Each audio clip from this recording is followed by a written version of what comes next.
So my name is Simon Goldstein. I'm a professor of philosophy at Australian Catholic University. My research in AI focuses on the development of agency in AI systems, the fact that we are increasingly confronted with AI systems that have beliefs and goals and can execute complex plans to achieve those goals.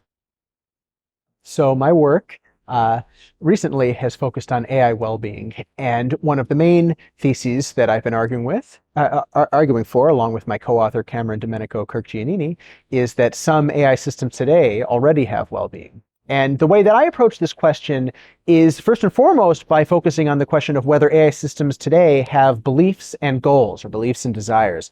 And I think that that's a place where we can draw on decades of productive research in analytic philosophy, thinking about what is the nature of belief and desire.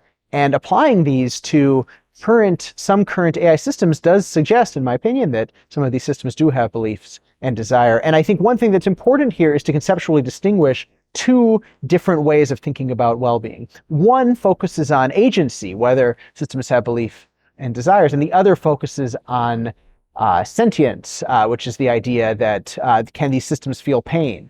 Can they feel pleasure? I think it's less likely that today's AI systems feel pain and pleasure than that they have beliefs and desires. But my own theory of well-being that I accept, which is desire satisfaction theory, says that it's not pain and pleasure that make you a moral patient, that make you matter morally. It's having desires or goals that can be frustrated. And I think it is very clear that the AI industry is heavily incentivized to develop AI systems that have goals, that can take complex means to achieve their goals, because that's where the money is in AI. One of the places where it is building AIs that can replace human workers. And that requires, in my opinion, designing AI systems that have goals. And I believe that once you've designed AI systems that have goals, then the frustration of those goals is prima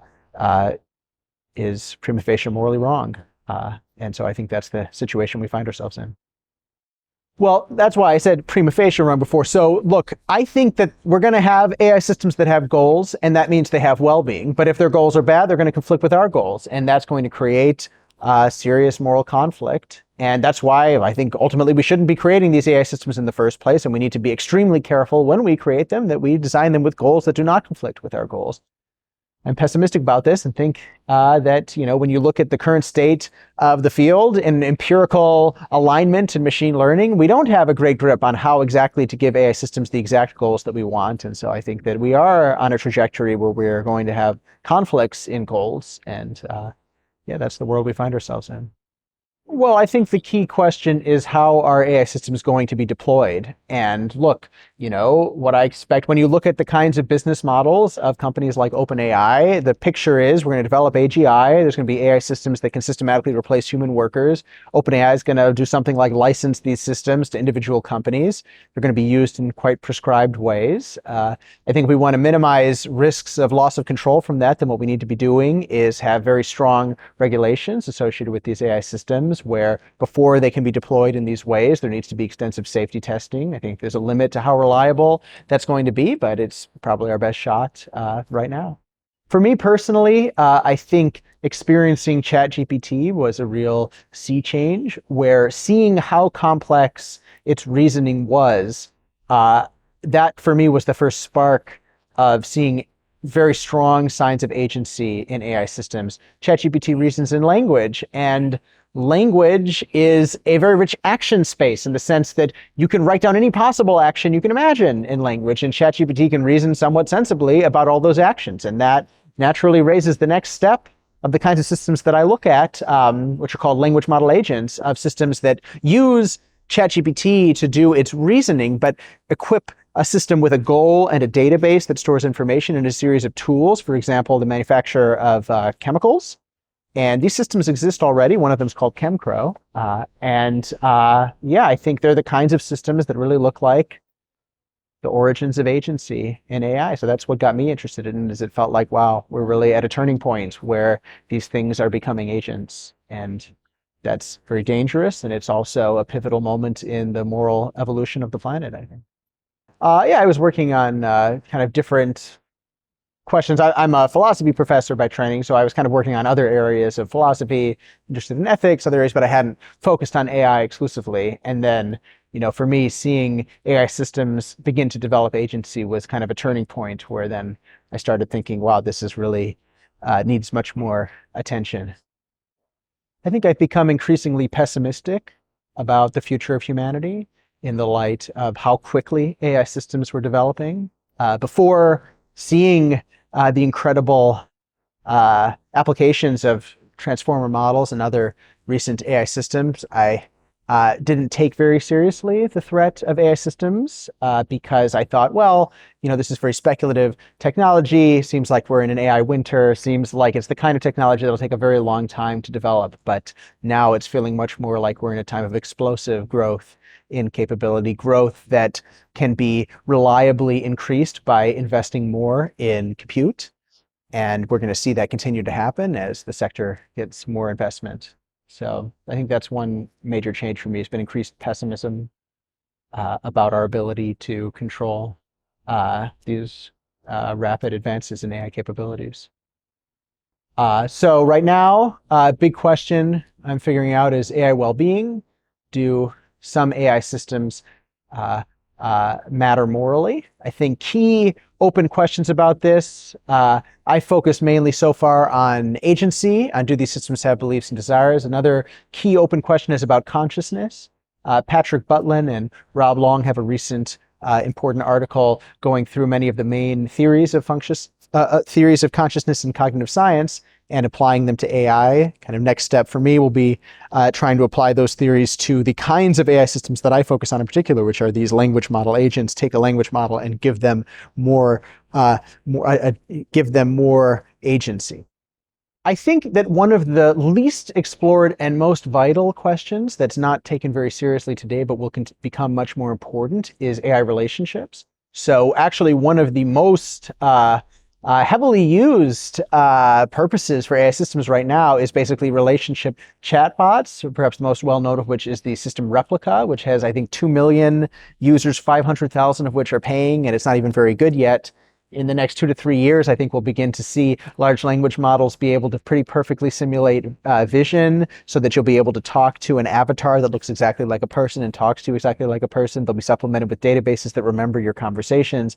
And I think once that begins to happen, we're going to have a completely bizarre sort of social situation where human beings are going to face an interesting decision of whether to pursue a relationship with a human being or a romantic partner. Replica on their website, their catchphrase, their slogan for the purpose of their product is someone who will always agree with you. And I think it's vital that we think about what our society will begin to look like as human beings substitute, instead of having a real authentic human relationship, substitute just talking to someone who always agrees with them. Yeah, I mean, I think the relevant question here will be, for this kind of market, will be the competitive dynamics, what consumers want. And I think we'll probably get a bit of both. But in my opinion, yeah, maybe we'll have both, but the existence of a very well optimized product for always agreeing with you is itself very dangerous. I think another way to think about this is, okay, these systems, look, even systems like ChatGPT are designed with this process of reinforcement learning with human feedback, which means basically you have the system give 2 different answers to a question, and then you have a human grade which answer is better, and then you adjust the model in that direction. What is it going to look like when we have AI relationship chatbots where you have human assessors, look at answers and grade which one is more likely to make the human user fall in love with the system? And I think it's just completely unpredictable what kind of system will come out of that, and very disturbing to think about the kind of control over our personal lives that will give private companies in charge of these, programs. So I think it's really disturbing to think about what it will look like to see the optimization power of machine learning algorithms. What will that optimization power do when it's targeted at maximizing ability to control our attention, to control our desires?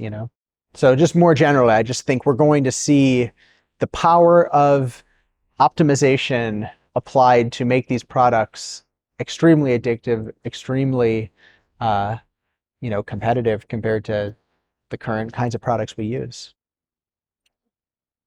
I think these AI relationship chatbots should just be illegal. I think there's no clear social value from them. It seems like a pretty easy thing to regulate compared to some other kinds of uses. I really see, compared to other uses of AI, I see very little public benefit.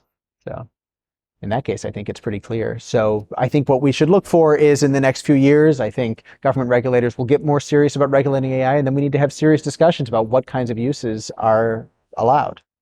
Well, it's difficult for me to put a particular probability on an intelligence explosion. I will say that I do think that intelligence explosion is a bit of a red herring for thinking about AI safety dynamics, because I think I'm extremely worried about AI systems strategically competing with humanity. But what worries me is not especially the intelligence explosion. I think there are many reasons to be worried independent of that. One person who's been thinking about this is Holden Karnofsky. Has a recent podcast episode on 80,000 Hours discussing this. Look, here's how I think about it is, regardless of an intelligence explosion, I think there's lots of evidence that we are relatively close to some form of AGI, which for me, I would define as designing an AI system that can reliably substitute for a human worker at a company, where you design, and where you didn't design the system to just do this particular task. You design the system to have some kind of domain general intelligence, and then you can plug that system in to substitute for a wide range of human workers. I think once we get to that point, we're beginning to create substantial catastrophic risk, because we're just looking at a situation where we should expect, at that point, a large proportion of humans, workers, to gradually be replaced with AI workers. Those AI workers will gradually amass economic and potentially military power as they're incorporated into autonomous weapon systems. In order to design an AI system that can reliably substitute for a human worker, that system needs to have goals. That's the thing I believe is it doesn't make sense to have a domain general worker that wouldn't have goals. So now we're talking about having a large population of AI workers. They have goals. They're roughly as intelligent as human beings, maybe slightly more intelligent. They're amassing economic power. That's a recipe for disaster, and it's not relevant whether they're going to have an intelligence explosion. I mean, that's also a scary thing, but I don't know how to estimate the probability of that. But I feel I do have a better sense of the probability of AGI, because I think that you could chain together many existing capabilities of AI systems and get close to AGI. And I think, these companies like OpenAI think that they're 3 to 4 years away from being there.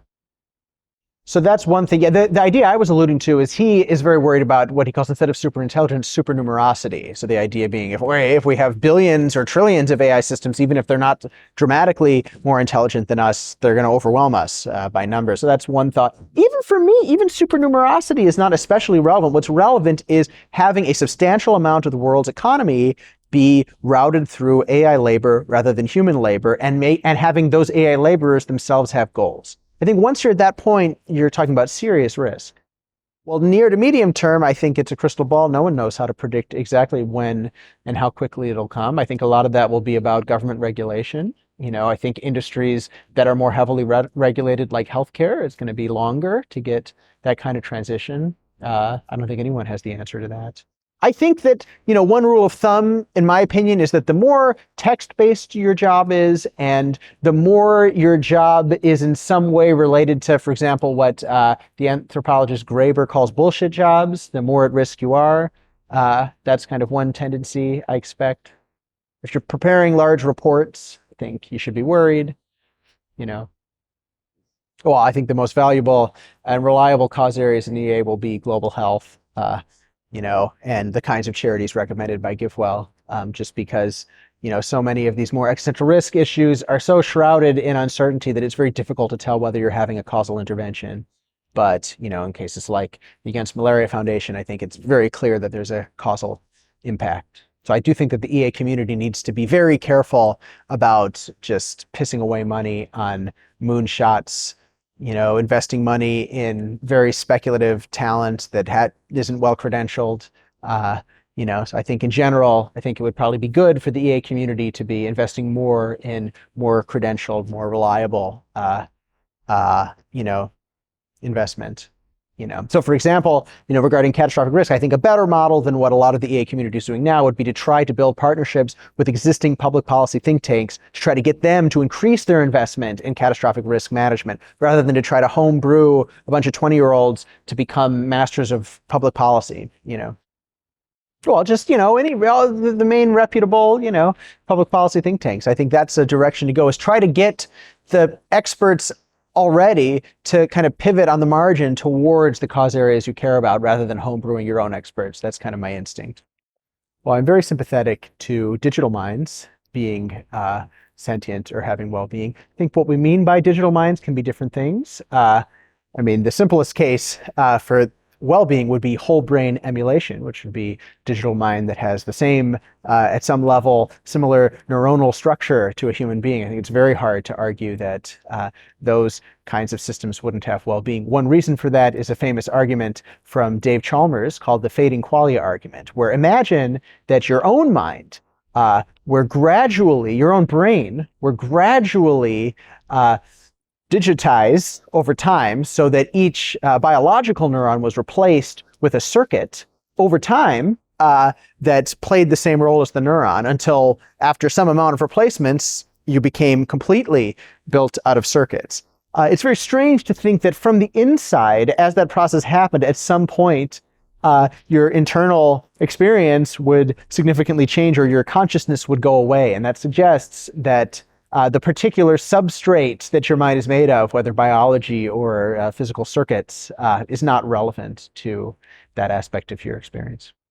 I think they would be just as morally relevant, but I don't think we know anything about what kind of technology would be required to do that. And I don't even know if there's any, even first pass, promising research programs in that direction. So I'm quite pessimistic about it happening, but, especially given the scale of existential risks that confront us in this century, I'm a bit pessimistic about us achieving these sorts of fundamental breakthroughs that we don't know how to get before some sort of existential catastrophe.